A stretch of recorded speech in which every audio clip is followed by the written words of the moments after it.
Welcome back to Reform Thinking. Today we're doing a deep dive into a very short but very potent section of Scripture. We're in Matthew chapter 8, and we're moving past all the sweeping drama of Christ's miracles. The first part of the chapter is just packed with these incredible healings, casting out demons. A huge display of power. Huge. And because of that, Jesus has drawn what the text calls great crowds. He's incredibly popular. But right here, in just 4 verses, Matthew 8:18 through 22, the whole tone just shifts. It really does. This feels like a turning point. It's where Christ seems to stop, gathering the masses with visible benefits and start sorting them by their actual allegiance. Yeah, that's a good way to put it. This little passage is, well, it's a critical moment for anyone trying to get what discipleship is really about.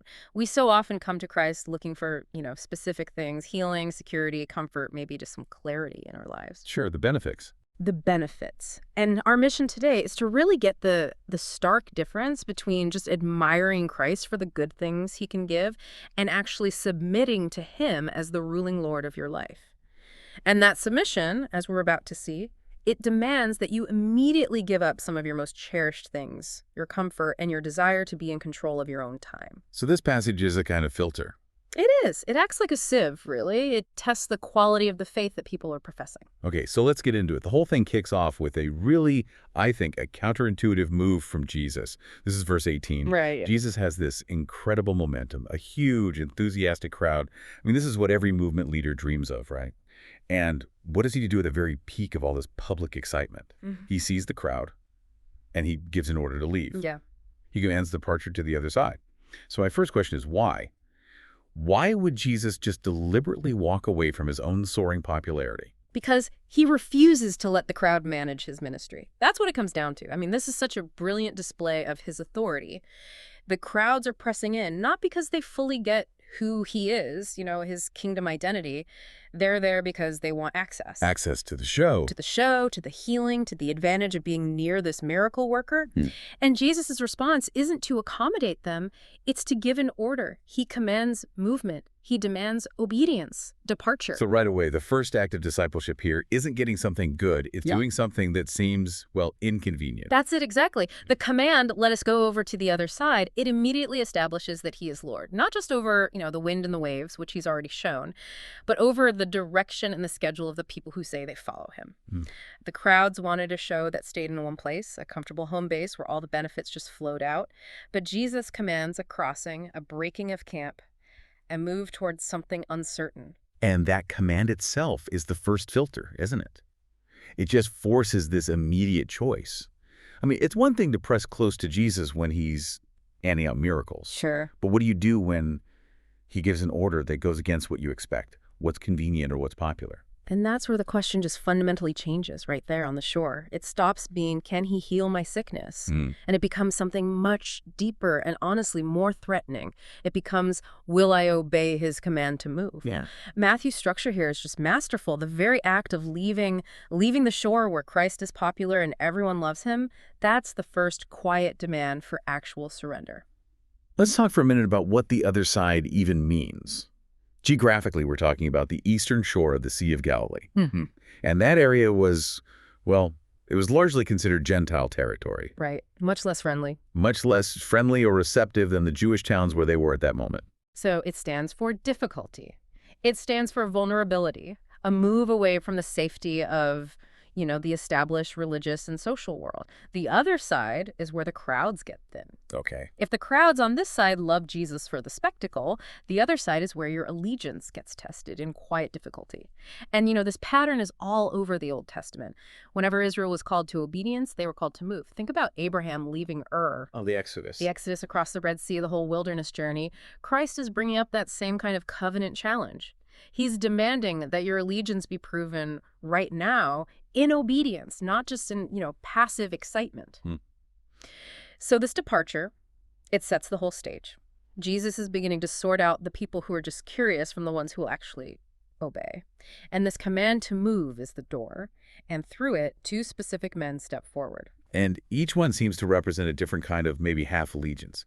One guy's way too eager, and the other's way too hesitant. They both say they want to follow, but It seems like both of them want to set their own terms. And that's the core contrast we have to look at. They're like two sides of the same counterfeit coin. The first man, he tries to attach himself to the king, but he wants to hold on to his right to be comfortable. Mhm. The second man, he tries to attach himself to the king, but he wants to hold on to his right to control the timing. And Jesus won't accept either one. Right, let's look at that first volunteer. On the surface, he seems like the perfect candidate for a disciple. He comes to Jesus with what sounds like just total devotion. This is verse 19. A scribe says, "Teacher, I will follow you wherever you go." Yeah, and the fact that he's a scribe is so significant. This wasn't just some, wide-eyed fisherman who had nothing to lose. A scribe was a trained expert in the law, a respected guy in the religious He establishment. had a position, stability, Yeah. status. He had all of that. So when he says wherever you go, it has this feel of this big romantic pledge. He's probably looking at this growing movement and seeing, a sign of this huge public triumph. He sees prestige in following this powerful new teacher. But that word he uses, teacher, that feels like the first little red flag, doesn't it? If he had said Lord, that big vow would feel totally different. But calling him teacher suggests he's still holding something back. Oh, absolutely. You can admire a great teacher without having to surrender your whole life, your whole structure. You've just hit the absolute key to it. The category he's using is too small for Jesus. He's offering loyalty, but it's on his own terms. He sees Jesus as a very influential rabbi whose path is probably going to lead to power and public acclaim, the very things a scribe would value. So he's making a calculated offer of allegiance. I'll attach myself to your movement as long as the movement stays, respectable and convenient for me. Yes. And Jesus just refuses to bless that kind of enthusiasm. He responds to this grand promise, not with a welcome handshake, but with this radical, almost crushing dose of reality. He says to the scribe, "Foxes have hold and birds of the air have nests, but the Son of Man has nowhere to lay his head." That's verse 20. Wow. That response is just devastating to the scribe's entire way of thinking. Jesus answers this vow of attachment with a statement about his own life, his own status here on earth, and he deliberately contrasts himself with the natural world. Even the animals have more security. Right. Even the wild creatures, the foxes and the birds, they have a predictable place to live, a basic security they can count on. But the Son of Man, the promised king, he doesn't even have that. He is constantly moving, dependent on others, and perpetually unsecured. This is about more than just being core, isn't it? It's a statement about vulnerability, about a total lack of control over his circumstances. Absolutely. Think about what a secure life meant for a scribe back then. It meant a stable home, a good library of scrolls, a place in the synagogue, a reliable income, and high social standing. Everything Jesus is saying, he doesn't have. Everything. So Jesus' response is a declaration. Following me is not compatible with you insisting on your own control, your own predictability, and your own uninterrupted comfort. This allegiance requires a willingness to share in my vulnerability. It's an immediate rejection of the idol of comfort. Let's stay on that idea of homelessness for a second. What exactly did Jesus give up? It wasn't just a physical house. It was a settled identity, a place in the world. He gave up the right to have a fixed position.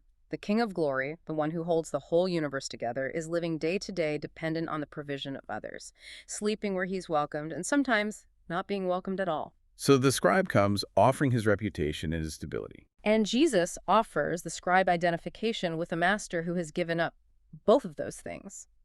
Discipleship here gets completely redefined. It's not spiritual upward mobility. It's a reorientation to a kingdom whose king chose the road of lowliness. And this just stands in such stark contrast to any movement that tries to measure God's favor by how easy or prosperous your life is.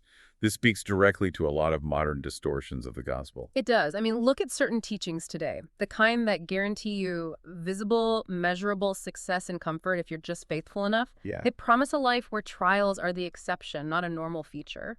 Matthew 8:20 just detonates that entire idea. Jesus speaks as someone who is materially unsecured, not because his plan failed, but because this lowliness was the deliberate path of his mission. If the king himself accepts rejection and hardship as necessary, then for us to demand an exemption from those things, well, it shows we haven't really grasped who the king is. So Jesus is essentially correcting the scribe's romantic picture of what following him would be like. He's saying, before you promise to follow me wherever I go, you need to get that wherever I go includes being unwelcome, being rejected, and having nowhere to call your own. It's a moment of what you might call spiritual triage. The scribe needed to realize that his allegiance would probably cost him the very social status and respectability he valued so much. The comfortable faith, the religion that assumes God has to guarantee our ease, it just collapses under the weight of this one sad statement. So this is where real discipleship begins. It's when we stop insisting on our own security measures and become willing to embrace the cross-shaped life of our master. Okay, this whole exchange really turns on the title Jesus uses for himself. We have to go deeper into this phrase, the Son of Man. When Jesus, who is being mobbed by crowds and offered loyalty by a religious expert, calls himself the Son of Man who has nowhere to lay his head, what is he claiming? And what's the nature of this incredible tension? The title Son of Man carries just immense weight. It's deliberately reaching back into the Old Testament. And its most powerful connection is to Daniel chapter 7. Right. Can you remind us of that vision in Daniel? Yeah. Daniel sees this divine apocalyptic figure. He calls him one like a son of man, and this figure is coming with the clouds of heaven. He's brought before the Ancient of Days, and he receives absolute, universal, and everlasting dominion. It's a title of cosmic royalty. It is. It speaks of sovereignty, of final judgment. It is the clearest messianic title of ultimate authority. So when Jesus uses that title for himself, he is claiming to be that exalted universal king. Yes. He's claiming universal sovereignty. He's the one who is destined to sit on the throne of judgment and receive the unending allegiance of all nations. And so you have to hold those two images together in your mind. The one arriving on the clouds of heaven and the one who, today, has nowhere to lay his head. The contrast is just jarring. Yeah. It means the king is here right now, but he's come in, well, in abject lowliness. This is the central paradox of Christ's ministry, and it's something the Reformed view has always carefully articulated. The path to his glorious exaltation goes straight through deep humiliation. Jesus is showing that his authority doesn't come from earthly status or wealth or comfort. In fact, his authority is shown by his willingness to set all of those things aside to do the Father's will. Which means that following him isn't about attaching yourself to a successful popular movement after the victory is already won. No. It's about joining the king during his period of lowliness and rejection. That's the consequence. Real union with Christ means sharing his way of life, not just his benefits. It's identification with this Son of Man whose path leads through rejection and vulnerability all the way to the cross before it reaches the throne. If we are joined to him, if you're a member of his body, then you're joined to the whole story of his life. And that includes the necessary part about suffering. Okay, let's connect this directly to the doctrine of salvation. Why does the gospel itself necessarily get rid of our spiritual right to self-rule, especially a self-rule that's focused on our own comfort? Because the gospel declares that we are accepted entirely by grace, through faith alone, accepted in the beloved. We're given Christ's perfect righteousness. And this radical act of saving grace, it frees us from the need to earn or prove our own worth. But at the same time, it takes away our perceived right to manage our own lives. If Christ has bought us, we belong to him. Completely. We can't therefore use the benefits of our justification as a reason to insist on our own creature comforts. We're rescued not just from the penalty of sin, but from the lordship of the self. Jesus' hard sayings, like this one, they aren't instructions for how to buy your salvation by being a spiritual hero. They are divine x-rays that expose the remaining unbelief in our hearts. So a faith that says, I'll take the justification, but I refuse to follow the master into lowliness, is not genuine faith. It's a contractual arrangement, not a saving union. You cannot worship the king and at the same time insist that his kingdom has to conform to your definitions of prosperity and ease. The scribe's demand for security is really just a refusal to submit to this humbled king. He wanted a comfortable master, not a costly lord. He wanted the glory of Daniel 7 without the shame of Matthew 8. And Jesus makes it plain. You can't have one without the other. If you want the king, you have to accept the king on his terms, and his terms include vulnerability. Okay, that was the first test. A test against this romantic enthusiasm that didn't count the cost of comfort. Now we have to move to the second man. And this one feels much trickier because his request is covered in this deep moral respectability. This man is already identified as another of the disciples, and he addresses Jesus correctly as Lord. He says, Lord, let me first go and bury my father. That's verse 21. And this is the genius of the text. The scribe represented this, overt pride in his status. This man represents a very subtle self-rule that's disguised as virtue. Burying a parent was considered the highest, most solemn duty you could perform under the fifth commandment, Honor your father and mother. It was non-negotiable in Jewish culture. Absolutely. So on the surface, he's not saying, I want to finish my business deal first, or I need to get my finances in order. He's citing the most sacred, respectable duty he could possibly think of. Which is why the test is so piercing. It is. The most powerful rival to immediate allegiance is often delay, and a delay that's wearing the mask of prudence or piety or some sacred duty. If you can use the most virtuous-sounding excuse to put off Christ's command, you reveal a spiritual hierarchy in your heart where Christ comes second. And the whole thing hinges on that little phrase, let me first. That one little word, protos, in the Greek, it just exposes the whole conflict. The man is trying to negotiate the schedule. He agrees to the what following Jesus, but he wants to control the when. He's holding on to mastery over his own calendar. He's trying to place a human duty, no matter how respectable, in the position of first over a divine command. So, in the kingdom, postponement is a form of self-sovereignty. That's it. It's self-sovereignty in slow motion. Okay, let's talk about the interpretation of bury my father. Does this mean his father had literally just died and needed to be buried right away? Or, as some have suggested, was it an idiom for something like, let me stay home and care for my father until he eventually dies, whenever that might be? Both interpretations are out there, but you know what? The precise family timeline doesn't actually change the devastating force of Jesus' answer. If the father had just died, the duty was immediate and sacred. If the father was still alive, the discipleship was being postponed indefinitely, maybe for years. Right. In either case, the question is the same. Can any human claim, no matter how weighty or sacred, be placed in the position of first over Christ? The request is a competing priority that is trying to veto the king's summons. And Jesus' reply is just startling. It's so severe. He gives a royal command with no room for bargaining. Follow me and leave the dead to bury their own dead. That's verse 22. And that first part, follow me, is just absolute. It asserts that Christ is the supreme governing claim over this man's life.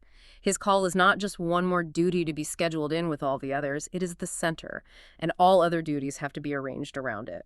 If Christ has issued a call, that call governs everything, including family responsibilities. Okay, now we have to tackle that shocking proverb. Leave the dead to bury their own dead. It sounds so harsh, like Jesus is just canceling the fifth commandment, ignoring basic piety, and making light of death. The rhetorical shock is the whole point. He's using hyperbole to make a distinction that cuts right to the core of what it means to be alive. He's contrasting two spheres. There are those who are spiritually alive, who have been summoned by the living Christ into the urgency of the kingdom. Okay. And then there are those who are spiritually unresponsive, the ones who are the dead. He's telling the disciple, let the spiritually dead busy themselves with the temporal, ordinary, but necessary duties of life in this world. So he doesn't mean the father shouldn't be buried. He means the kingdom mission has to take priority over arranging that burial. Somebody else will handle it. Exactly. Jesus is distinguishing between spheres of existence and priority. He's saying, you are a man who's been summoned to the living work of the king. You cannot use a respectable worldly duty as an excuse to postpone the eternal call. The kingdom has arrived, and its arrival introduces this gravity, this urgency that just reorders every single rival claim. It's meant to pierce through our complacency. The complacency that hides behind acceptable duties. Yes. This is a direct challenge to the whole mindset that treats the kingdom as, a secondary thing, something you'll get around to once your personal life is all perfectly managed and settled. The sinful human heart is an endless factory of delays that feel prudent. They always feel responsible. We negotiate the timing under the guise of responsibility. I can't serve yet. I need financial independence first. I can't take that step of faith. I need to wait until my kids are settled. Jesus' response just cuts right through all of that negotiation.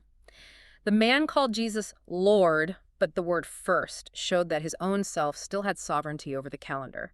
When the Son of Man calls, the response has to be immediate, no matter how heavy the rival claim seems to be. So this test is designed to expose the theology of later, which is really just disobedience in disguise. And this is why it's so relevant for us. We live in a culture that's obsessed with management and control and 5-year plans. We often schedule God into our lives, but only after we've scheduled our careers, our security, and our family obligations. Jesus insists that he is not an elective course. He's the frame, and all our other responsibilities have to be placed inside it. Okay, let's bring these two powerful examples together. Both men failed the test there on the shore, but in really different ways. The scribe demanded comfort and status. The existing disciple demanded control over the timeline.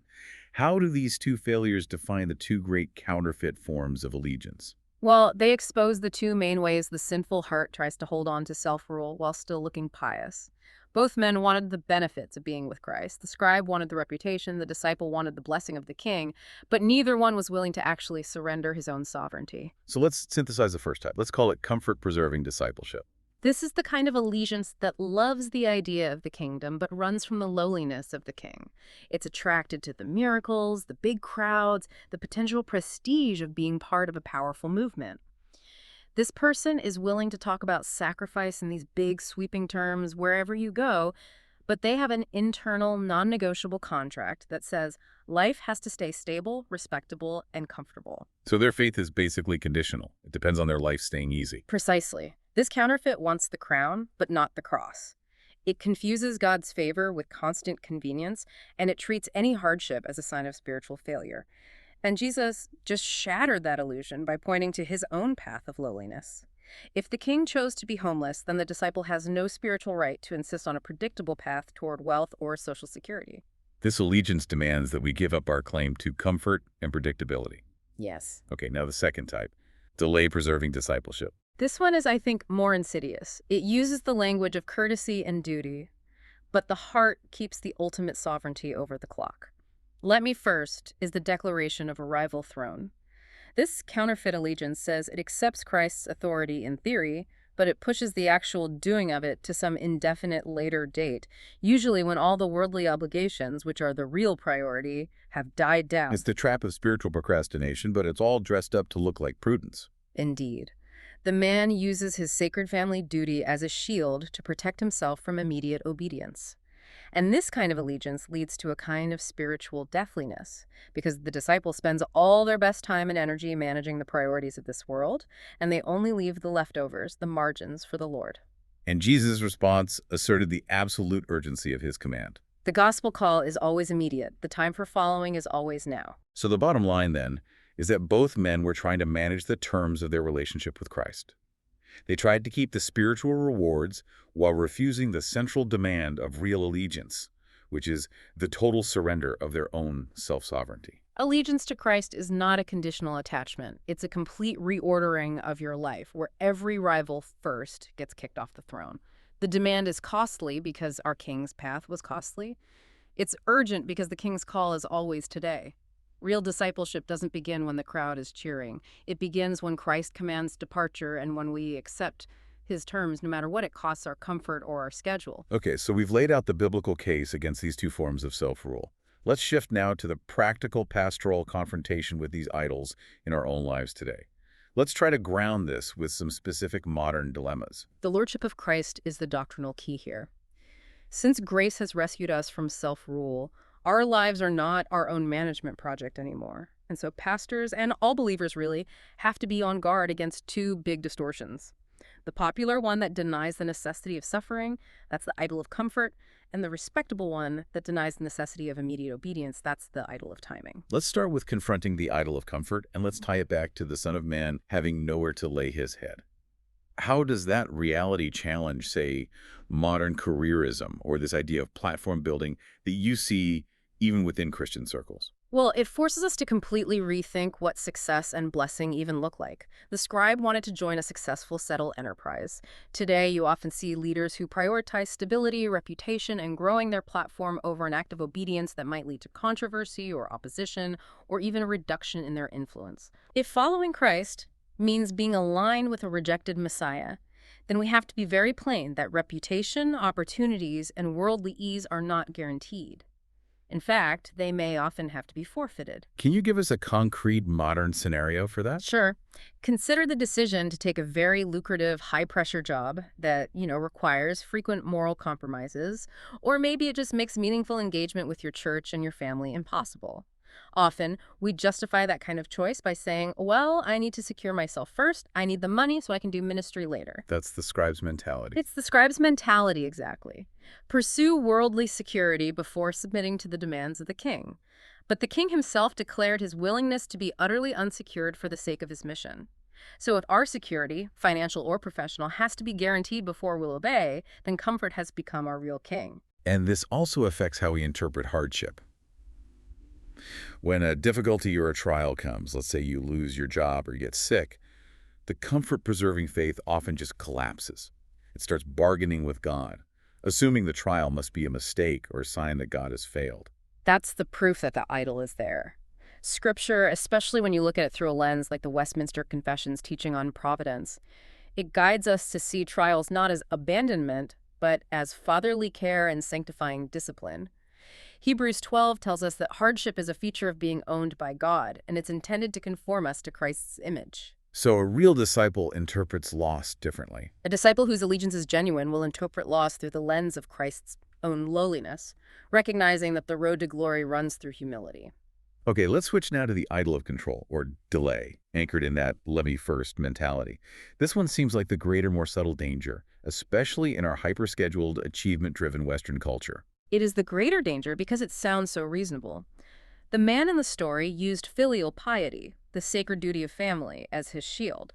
Today, we use education or career stabilization or future planning. Delayed obedience is a way we keep Christ on the margins while we organize the vast majority of our time and energy around other masters. Can you give an illustrative, modern example of this kind of delay? Yeah, think of a young Christian couple. Yeah. They delay getting seriously involved in their local church ministry, or they delay having children, or they delay moving to a place of service because they're waiting for the perfect financial moment. Right, when all the student debt is gone. When the debt is gone, the house is purchased, their careers are established, they say, I will serve the Lord fully when I have managed my life perfectly. That insistence on management first is the sin of the man who said, let me first go and bury my father. They're trying to veto the Lord of glory using the language of fiscal prudence. And Jesus' shocking proverb is the wake-up call we need. It is. It forces us to distinguish between legitimate responsibilities, we are supposed to care for our families and work diligently, and idolatrous postponements that use those responsibilities to claim spiritual immunity from Christ's immediate call. Jesus is not abolishing family duty. He is simply forbidding it from having the power to say no to the Lord. The gospel call carries this urgency. It demands priority now. As the scripture says, today, if you hear his voice, do not harden your hearts. If you have the grace to hear his voice, you have the duty to respond immediately. And finally, we need to put up a crucial guardrail here. We're not advocating for some kind of reckless activism or for abandoning all ordinary responsibilities in a fit of zeal. Absolutely not. True discipleship produces a Christ-governed set of priorities, not irrational abandonment. We're commanded to be faithful in our vocation, in our family, and in good works. But those responsibilities are not substitutes for Christ. They are the arenas where our obedience to Christ is tested and proved. It's a reordering of priorities. The world says, secure yourself first. The respectable heart says, handle your life first. Jesus says, follow me. And we have to order every legitimate responsibility under the immediate, urgent claim of the King who is worthy of everything. The lesson here, then, is that discipleship is defined by the King's terms, not by ours. We have to remember the King comes as the Son of Man in lowliness, and he demands that we submit to a vulnerable, non-guaranteed path. And he is Lord over all time, demanding immediate allegiance. We can't cling to comfort, and we can't reserve the calendar for ourselves. Allegiance is total surrender of both. The scene on the shore of Galilee, as Matthew records it, it's just a stark display of the true demands of the kingdom. Jesus stripped away the two common illusions that get in the way of genuine allegiance. He did. He told the scribe that discipleship is a costly union with the humbled Son of Man, which means rejecting the idol of comfort. And he told the seemingly pious disciple that discipleship is urgent allegiance, which means forbidding the idol of timing and control. In every case, true faith is tested by its willingness to submit without trying to negotiate. And that great dividing line in the passage is just as stark today. The world says, manage yourself, your security, and your schedule. Christ says, follow me. He calls us to go with him to the other side, wherever that obedience leads and whatever it costs. He calls us to a costly path because the King himself walked a costly path humiliation before exaltation. So something to consider as you move forward with your day is this. Where in your own life might you be cloaking self-rule by trying to enthrone your own comfort or by trying to reserve the timeline for your full obedience? Where are you insisting on a first that belongs only to Christ? Christ is worthy of nothing less than immediate, costly, and wholehearted obedience. That is the necessary shape of genuine faith. Thank you for joining us for this deep dive.